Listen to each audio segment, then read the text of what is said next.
Oh, le malaise!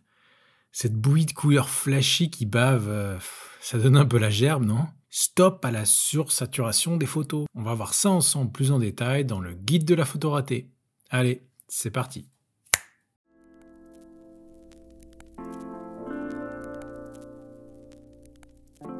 Bonjour à toutes et à tous et bienvenue dans le guide de la photo ratée. Dans cet épisode, on va parler de la saturation et plus précisément de la sursaturation des photos, qui est une recette assurée pour une photo ratée. Personnellement, je pense d'ailleurs que c'est probablement dans le top 5, voire top 3 d'une bonne photo ratée. Sur cette photo, toutes les couleurs sont trop criardes. Autrement dit, le rendu est juste dégueulasse. J'ai choisi volontairement une photo de fruits parce que la sursaturation est particulièrement frappante sur des éléments naturels où nos yeux sont habitués à voir les choses telles qu'elles apparaissent dans la nature. Donc une herbe qui apparaît vert fluo dans un paysage, un ciel bleu qui devient uniforme et tapageur, un fruit rouge qui ressemble à du plastoc, ça crée un rendu artificiel et j'irais même plus loin, perso je trouve que ça génère un peu un sentiment d'écœurement, parfois à la limite de la nausée. Alors j'ai pris cet exemple de photo de fruits comme j'aurais pu prendre des dizaines d'autres exemples, quel que soit la scène, en fait, la sursaturation va avoir tendance à gâcher vos photos. Je pense par exemple au portrait avec la peau qui va avoir tendance à devenir orangeasse. Maintenant qu'on a dit ça, il faut aussi dire qu'avoir des bonnes couleurs sur une photo, c'est évidemment très important. C'est d'ailleurs une bonne idée de booster les couleurs, de les rehausser, mais la clé si vous souhaitez faire des retouches de saturation, c'est de faire des réglages légers. Et j'insiste sur le mot léger. Et qu'on utilise un logiciel de retouche comme Lightroom, Luminar ou pareil si vous faites des photos avec votre téléphone. Je trouve d'ailleurs que c'est encore pire dans ces cas-là parce qu'en 2 clics, vous pouvez faire des tonnes de réglages et des effets à la con. Et c'est parfois tentant de pousser à fond la saturation pour rendre des photos plus attractives alors que trop souvent on obtient en fait l'effet inverse. Donc l'erreur numéro 1 sur le réglage de la saturation, c'est d'avoir la main trop lourde et de pousser le curseur de la saturation à fond. Il faut vraiment effectuer des réglages légers et s'adapter à chaque photo. Il y a des photos qui sont naturellement plus saturées que d'autres, et sur la même photo, certaines couleurs pourront être plus saturées que d'autres, donc le dosage à respecter dans vos ajustements va varier. Alors je me rends compte que j'ai parlé du problème de la sursaturation, mais j'ai pas encore défini la notion de saturation.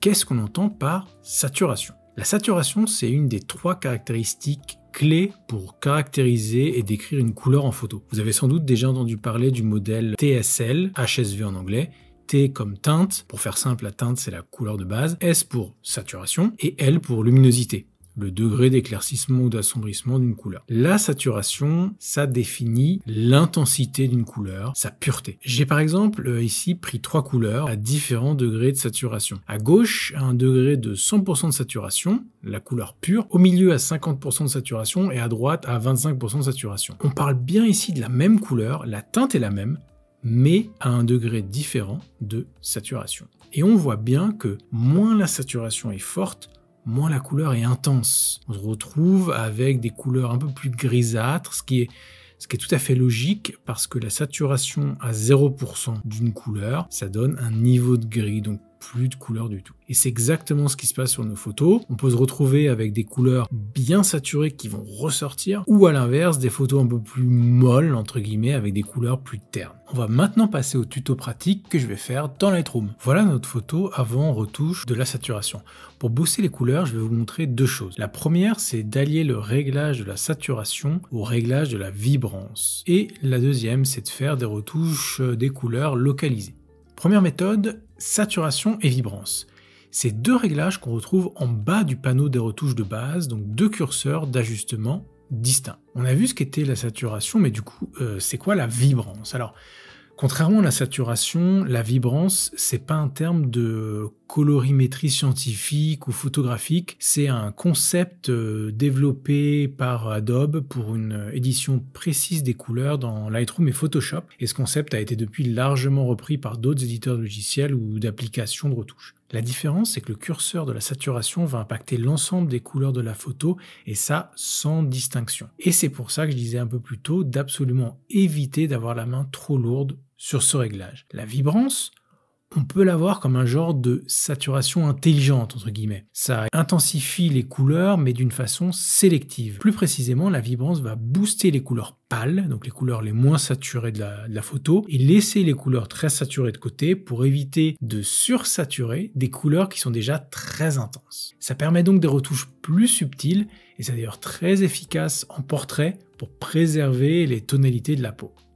On va regarder la différence de ces deux réglages et pour ça j'ai fait deux copies identiques de la photo pour pouvoir les comparer plus facilement avec ces deux différents réglages. Sur la saturation d'abord, on voit que l'ensemble des couleurs sont affectées, y compris le rouge des fraises déjà bien saturé à la base. Si on se focalise par exemple sur cette zone de la fraise au premier plan, je vais abaisser puis remonter la saturation, on voit bien l'effet de la couleur et notamment de la saturation, et notamment, donc si je redescends et je remonte, vous allez voir une perte de détail, et vous allez voir, notez ici, une couleur rouge qui va baver sur la photo. Les verts également deviennent trop saturés, à la limite parfois du fluo, comme ici.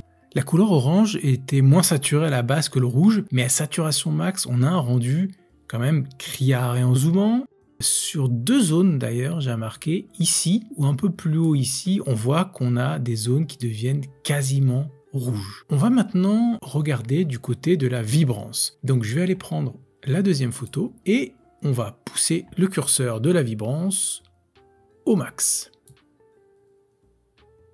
Si on se focalise sur le rouge des fraises d'abord, qui sont déjà dans la photo de base bien saturées, on voit que l'effet est moindre que la saturation. On s'aperçoit que la zone qu'on avait vue tout à l'heure avec la saturation, avec la couleur, là le rouge qui avait bavé, avec la perte de détail, ici on voit que cette zone a été relativement préservée. Sur les oranges, on voit qu'il y a un effet de saturation évident, mais qui est moins prononcé. On n'a pas ce rendu rouge qu'on avait noté sur notamment ici, sur cette zone, ou un peu plus haut. Sur les verts, puisqu'ils étaient peu saturés à la base, que ce soit avec la vibrance ou la saturation, on a un peu le même rendu artificiel, même si le réglage de la vibrance a mieux préservé certaines zones, et on va le voir de façon plus claire quand on va comparer les deux photos.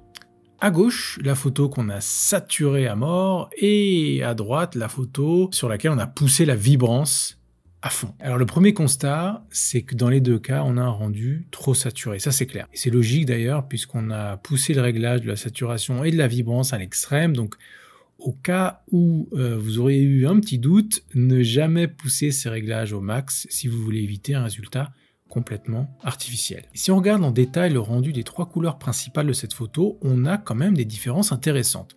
D'abord, on va s'intéresser au rouge des fraises.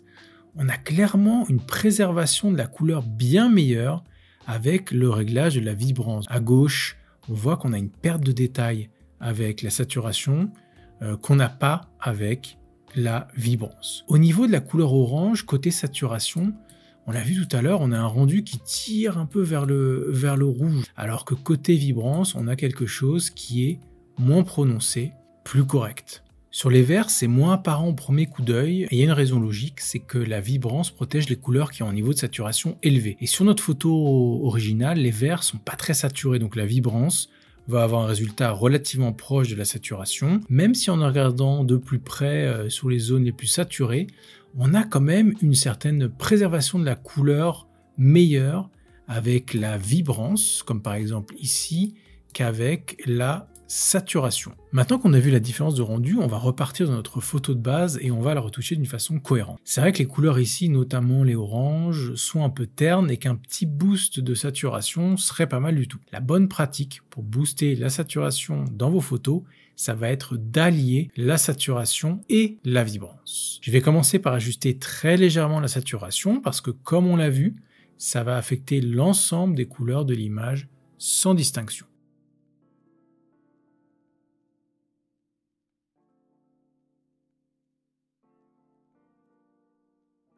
Ensuite, je vais ajouter de la vibrance. Et là, je sais que je peux monter un peu plus parce que je risque pas d'affecter négativement les zones déjà bien saturées comme le rouge des fraises sur cette photo.